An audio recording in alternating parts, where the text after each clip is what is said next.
안녕하세요. 파산관제인 홍일필 변호사입니다. 이번 시간에는 처음 제가 목격한 사건이 있어서 좀 특이한 점이 있어서 한번 여러분들한테 소개해 드릴까 합니다. 특이한 사건은 아니지만 처음 관찰한 사건입니다. 뭐냐면 채무자가 모친으로부터 물려받은 아파트 상속 지분 3분의 1이 있었습니다. 그 평가액이 3억 7천 정도 됩니다. 뭐 전체적으로 이제 한 10억, 한 11억 정도 되는 아파트죠. 10억에서 한 11억 정도, 11억 정도 되는 아파트인 것 같습니다.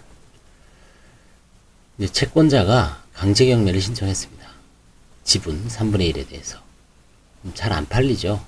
그리고 이제 만약에 이게 또 다른 사람한테 팔리면 공유자 우선 매수권 행사할 수 있는데, 일단 경매를 중단을 시켰습니다. 파산 신청하면서 중지명령 할 수 있다 그랬죠. 파산 신청 시부터 선고 시까지. 그래서 이제 법원은 강제 경매를 중지 결정이 되어 있습니다. 그래서 지금 중지된 상태입니다. 채무자의 의도는 뭘까요? 지분 가액을 감정가 이하로 관제인을 통해 매수하려고, 그러니까 다른 형제들한테 하려는 의도가 있을 수도 있고요. 이미 이제 강제 경매이기 때문에 양도소득세는 면세가 됩니다.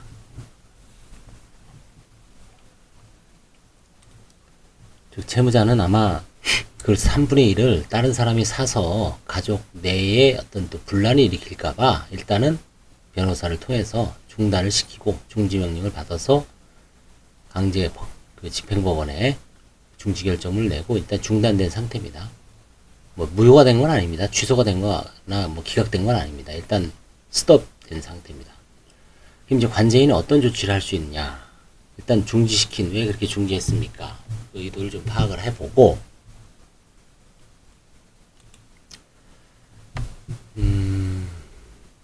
평가액, 뭐 지금 시가가 얼마인지 모르지만 뭐 3억 7천 정도 되는 것 같아요. 더 오를 수도 있죠. 또 이제 3억 7천 선에서 공유지분권자, 이제 형제들이죠.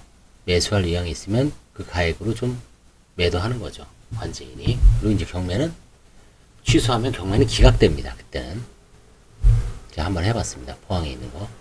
그리고 그 경매 비용은 채권자에 대한 재단 채권으로 우선 변제해 줘야 됩니다. 아, 그때 그거를 제가 워낙 이런 걸 가끔 하다 보니까 순간적으로 책에 재단 채권이라고 되어 있는데 뭐 대충 그냥 감으로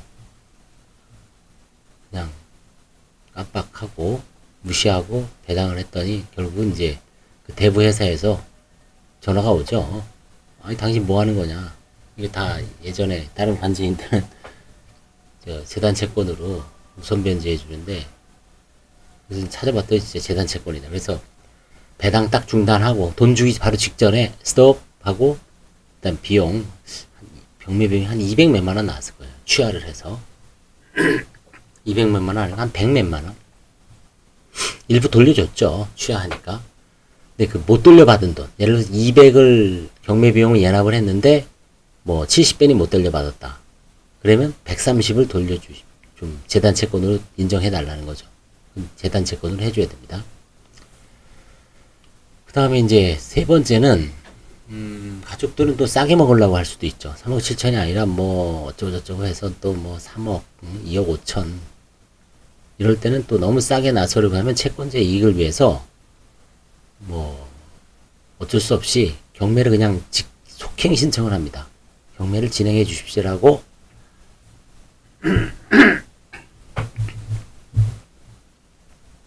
지금 일단 속행 신청을 해놨어요. 제가 경매 속행 신청과 동시에 지휘승계 및 배당금 교부 신청까지 했습니다.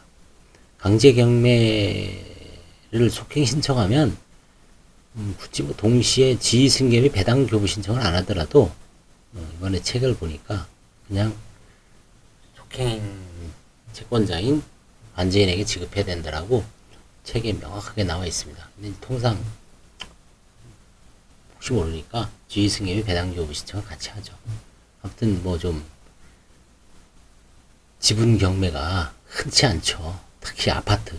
시골 이면은 많죠. 근데 그런 건 더 안 팔리죠. 그래서 이제 관제인이 뭐 120%, 130% 고려해서 가족들을 설득해서 해야 되는데, 이 짐이 서울 쪽에 있는 이 아파트는 아파트 값이 워낙 올라서 또 금전도 한두 푼이 아니 몇천이 아니라 벌써 3억 7천입니다. 3억 7천이면 파산 사건에서 개인 사건에서는 엄청 큰 사건이죠. 제가 여태까지 배당한 것 중에 3억 7천이 한 건 있었나 싶을 정도로 상당히 보액입니다. 1년에 뭐 거의 만져보지 못하는 사건입니다. 이게 상속재산 파산에서 나왔으니까 이거 상속재산 파산은 아닙니다. 그냥 채무자가 이제 상속을 받은 거죠. 죄송합니다. 상속재산 파산 아니고 그냥 일반 파산입니다. 그래서 3억 7천의 아파트가 이제 지분이 문제가 된다. 근데 결국은 중지명령을 했고 중단을 시켜서 파산 신청을 했습니다. 그래서 저는 이제 중단된 사건은 거의 못 봤습니다. 채권자가 어떻게 해서든 이제 채무자는 대부분 이제 자포자기한 상태에서 들어오는데 이건 뭔가 법무사 내지 아니면 그 대리인하고 잘 의논을 해서 일단은 중단을 했으니까 그 좀 의도를 정확하게 이제 나중에 파악을 해서 이런 문제 이런 의도가 있었구나 라는 걸 한번 나중에 한번 또 기회가 되면 그런 의도가 나름대로 뭐 선한 의도이든 경제적 이익적 인간이니까 그렇죠? 인간이 이기적 동물이죠. 조금이라도 어떤 이익을 경제적 이익을 뭐 그거는 이제 이기심은 어쩔 수가 없죠. 이런 사건이 있었다는 걸 소개해 드립니다. 감사합니다.